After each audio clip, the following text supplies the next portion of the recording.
రైతు బంధుకు రైతు రుణమాఫీకి ఈ రాబోయే రోజులలో డోకా ఉండదు. అంటే గత ప్రభుత్వంలో వచ్చింది రైతు బంధు, ఇప్పుడు రైతు భరోసా. మొత్తం మన రాష్ట్రంలో 69 లక్షల పైబడిన రైతుల అకౌంట్లు ఉన్నాయి. ఈ అకౌంట్లలోకి గత ప్రభుత్వము రైతు బంధు పేరుతో 2 సీజన్లకు, ఖరీఫ్ రబీ సీజన్లకు ప్రభుత్వము రైతులకు చేయూతనిస్తూ ఉన్నది. దాన్ని ఈ ప్రభుత్వం పెంచింది. వాళ్ళు 10,000 అంటే వీళ్ళు 15,000 రూపాయలు అన్నారు. ఈ ఎన్నికల్లో గెలిస్తే కనుక మరింత పెంచుతామని బీఆర్ఎస్ అనేది సాధ్యం కాలేదు. ఇప్పుడు కాంగ్రెస్ గవర్నమెంట్ పెంచుతున్నది. 2022, 23, 23, 24 ఈ సంవత్సరాలలో గత బీఆర్ఎస్ గవర్నమెంటు వ్యవసాయ రంగానికి ప్రత్యేకంగా బడ్జెట్ కేటాయించింది. అది 24-25 వేల కోట్ల వరకు పోయినసారి ఉన్నది. ఈ ప్రభుత్వం దాన్ని 40,000 కోట్ల రూపాయల వరకు వ్యవసాయ బడ్జెట్ ప్రతిపాదించినట్టు తెలుస్తున్నది. ఆర్థిక శాఖ అన్ని శాఖల నుంచి ఎవరెవరి అవసరాలు ఏమేమి ఉన్నాయో తీసుకుంటూ ఉన్నది. ప్రభుత్వానికి ఏ మార్గాల ద్వారా ఎంత ఆదాయం వస్తున్నదో అంచనా వేసుకుంటున్నది. ఇంకా ఎంత అప్పు చేయాలో కూడా దానిపైన అంచనాకు వచ్చింది. 6 గ్యారెంటీలు అమలుకు అయ్యే నిధుల అదనపు ఖర్చు ఎంతనో ఒక అంచనాకు తీసుకునే ప్రయత్నం చేస్తున్నది. వీటిలో భాగంగా వ్యవసాయ రంగానికి ఈసారి ఉన్న ప్రధానమైన సవాలు 2 లక్షల రూపాయల రుణమాఫీ చేస్తామన్నారు. ఈసారి రైతు బంధు విషయంలో కొంచెం ఆలస్యమైంది. ఆలస్యం కాదు, గత ప్రభుత్వం ఇచ్చినట్లే చేసింది. కానీ ఎక్కువ చర్చలోకి రావడం వలన బీఆర్ఎస్ ప్రభుత్వం ఎన్నికలకు డిసెంబర్ నెలలో రైతు బంధు పడాలి, ఎందుకు పడలే అని పదే మాట్లాడుతున్న కారణంగా నిజంగానే రైతు బంధు ఆలస్యమైందని ఒక మానసిక భావన కలిగింది.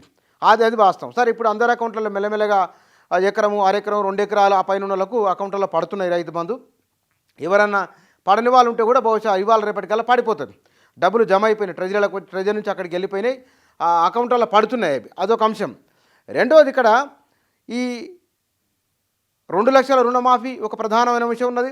ప్రజల్లో కనుక డ్యామేజ్ కాకూడదంటే హామీ మేరకు 2 లక్షల రుణమాఫీ చేయాలి. మొన్నటి ఎన్నికల్లో బీఆర్ఎస్ ఓటమి గల కారణాల్లో రైతు రుణమాఫీ చేసిరు, కానీ అసలు అట్లే ఉన్నది, మితి మాఫీ అయింది. మళ్ళీ వాళ్ళు తీసుకుని అసలు అట్లాగే ఉన్నది, కానీ అది మాఫీ కాని కింద లెక్క అయింది. అది గ్రామీణ ప్రాంతాలలో రైతులపైన తీవ్ర ప్రభావం చూపించింది. ఈసారి వీళ్ళు అట్లా చేయదలుచుకోలే.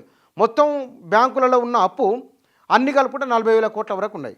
దానికి కొంచెం స్క్రూటినీ చేసుకుంటే కనుక 36 నుంచి 38,000 కోట్ల వరకు రావచ్చు అని. దీన్ని వాయిదాల వారీగా నెలకు 600 కోట్ల చొప్పున 5 సంవత్సరాల కాలంలో మొత్తం రుణాలు మాఫీ చేస్తామని బ్యాంకులను నొప్పించే ప్రయత్నం చేస్తుంది.